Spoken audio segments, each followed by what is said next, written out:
नमस्कार, मैं दिगंबर सिंह और आप देख रहे हैं बिहारी खबर।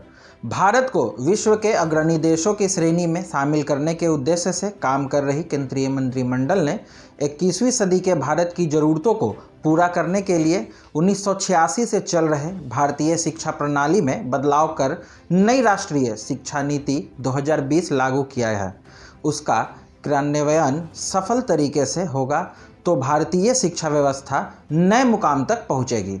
इस संबंध में लोगों की जिज्ञासा तथा नई शिक्षा प्रणाली को लागू करने में शिक्षकों की भूमिका स्पष्ट करने के लिए नीति आयोग द्वारा सभी जिला शिक्षण एवं प्रशिक्षण संस्थान में सेमिनार एवं विश्वविद्यालयों में वेबिनार का आयोजन किया जा रहा है। इसकी जिम्मेवारी भारतीय शिक्षण मंडल के कार्यकर्ताओं को दी गई है।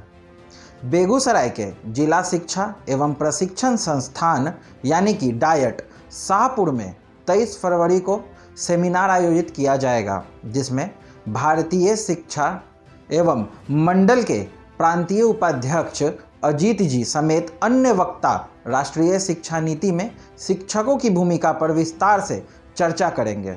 इस दौरान नई शिक्षा नीति को लेकर जागरूकता, अभिविन्यास, चुनौतियां एवं प्रतिक्रिया पर भी बात होगी।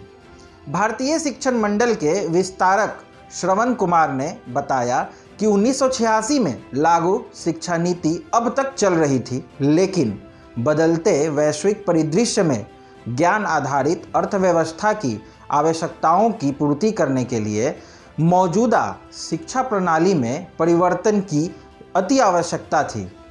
शिक्षा की गुणवत्ता को बढ़ाने, नवाचार और अनुसंधान को बढ़ावा देने के लिए भारतीय शिक्षण व्यवस्था की वैश्विक स्तर पर पहुंच सुनिश्चित करने तथा शिक्षा के वैश्विक मानकों को अपनाने के लिए शिक्षा नीति में परिवर्तन की आवश्यकता थी। 34 वर्षों के बाद लागू इस नई शिक्षा नीति का उद्देश्य सभी छात्रों को उच्च शिक्षा प्रदान करना तथा लक्ष्य है कि 2025 तक पूर्व प्राथमिक शिक्षा को सार्वभौमिक बनाना है। इस लक्ष्य की पूर्ति के लिए नीति आयोग द्वारा कार्य योजना तैयार कर सेमिनार एवं वेबिनार कराए जा रहे हैं।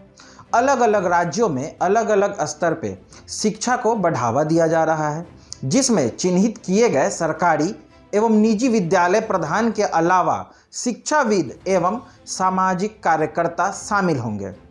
शिक्षा नीति के मुद्दों पर विस्तार से चर्चा होगी। इस चर्चा के बाद शिक्षा नीति को लेकर लोगों के मन में चर्चाओं का समाधान होकर शिक्षा का समग्र उत्थान होगा।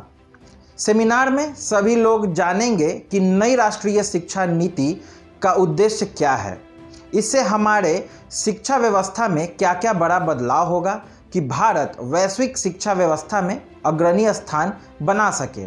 नई राष्ट्रीय शिक्षा नीति उन उद्देश्यों को पूरा करने में सक्षम होगा जिसका सपना हमारे बापू यानी कि महात्मा गांधी और स्वामी विवेकानंद ने देखा था। आगे की और खास खबरों के लिए हमसे जुड़े रहें। बिहारी खबर के फेसबुक पेज और यूट्यूब चैनल को यूं ही अपना प्यार देते रहें। धन्यवाद।